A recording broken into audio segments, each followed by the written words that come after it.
Hey guys, it's Fonzie with Dip Your Car, and I'm going to show you how to do a complete blackout package on your vehicle in gloss black. I've got my new 4Runner here, and we're going to identify all of the chrome and silver parts, and we're going to make them look like they came gloss black straight from the factory using the new Piano Black Gloss HyperDip. Let's jump right in. So let me show you all the parts that we're working on today. So of course we've got the chrome Toyota emblem and this chrome strip up front here. We've got these aluminum OEM wheels here. We've got this SR5 badge on both sides. And then in the back, we've got another chrome Toyota logo and the 4Runner emblem. So I'm going to walk you through the different ways that we approach the masking here on the front of the car, the side, the rear, and the wheels, because they're all just a little bit different, but also straightforward. Now, all the masking materials that you're seeing us use right here are included in the kits in the links in the description box below. So up front here, this is the kind of the trickiest part of the car. We've got the chrome Toyota emblem and the chrome strips here. And we've got some masking up in all these different areas. Obviously, you want to mask off all the spots that you don't want dip.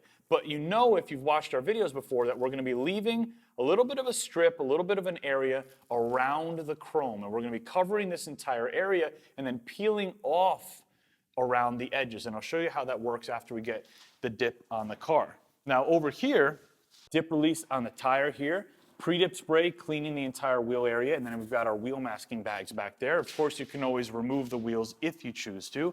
Our SR5, super straightforward. Just tape and drape and a box around the emblem. We're going to be spraying this entire box and then peeling the excess away.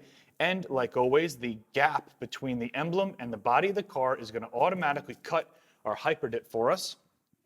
And the same back here. Boxed everything out, left a little bit of a border. We're going to be spraying this entire area and then peeling away the excess. Now, when it comes to actually prepping the surface, you've got your microfiber, you've got your pre-dip spray. But what you can't do is just spray a little bit of pre-dip on there and then just wipe, wipe, wipe, wipe, wipe, and you're done. It doesn't work like that. You want to make sure that there's no grease or wax or contaminants or anything on the surface of the area that we're dipping, especially when you're working with chrome. So what I like to do is a spudger tool is included in the kit as well. After you wipe down all the large surface areas, I like to put the spudger underneath the microfiber, get a little bit of pre-dip on there. You don't want to oversaturate it. And then you're going to work around the edges.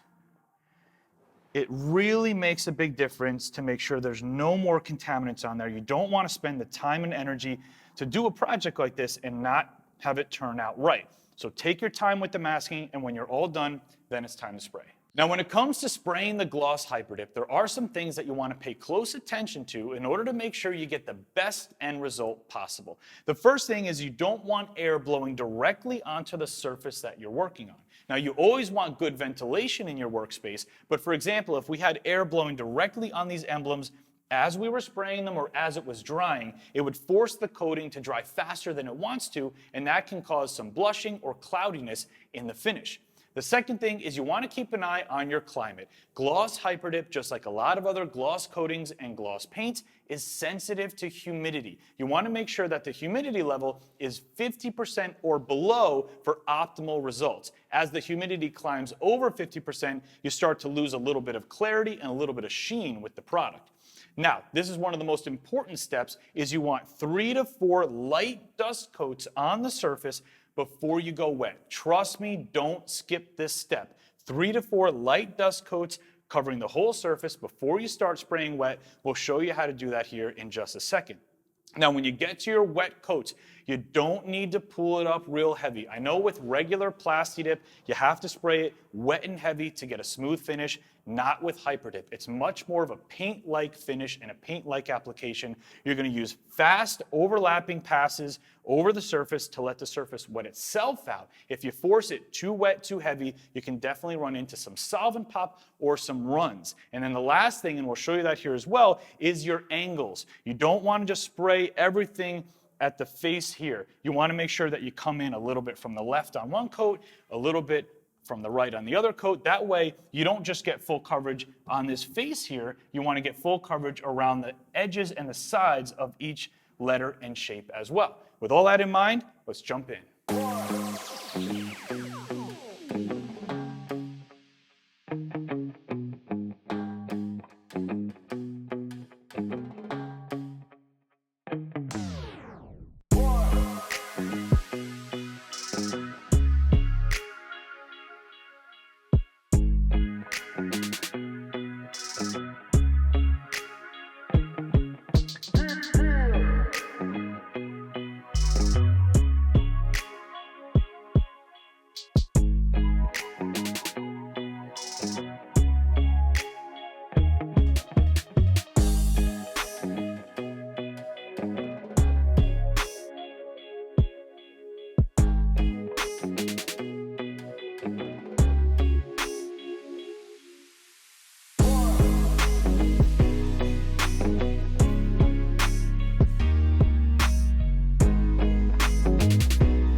All right, guys, we finished the project and it came out perfect. The emblems, the grille, the wheels, they all look like they came gloss black straight from the factory. Totally changed the look of the vehicle. Now, as long as you follow the instructions that we laid out for you guys in this video, you guys are gonna have great end results as well. If you wanna do this exact same project to your car, whether it's just the emblems, the grille, the trim, the wheels, click up here, it'll bring you to the gloss black HyperDip kits. If you have any questions at all, contact us at DipYourCar. Let's go outside and check out the end results. It's Fonzie. Thanks for watching, and thank you guys so much for taking the time to subscribe. It means a lot. I'll see you guys in the next video.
Start spraying the gloss HyperDip, there are a couple steps that you have to make sure that you follow very closely. The first thing is, wait, what are the steps again? You need to pay close attention to in order to make sure you get the best end results. The first thing is make sure, what the f is the first thing? When it comes to spraying gloss HyperDip, there are some things that you want to pay close attention to in order to get the best end result. The first is you want to make sure there's no what you need to do, and do not skip this step no matter what you do, is 3 to 4 light dust coats. 3 to 4 light dust coats to let the product set up, and you'll see us do that here in just a moment. Are you f***ing kidding me? Use the whole fucking SD card in this one fucking clip.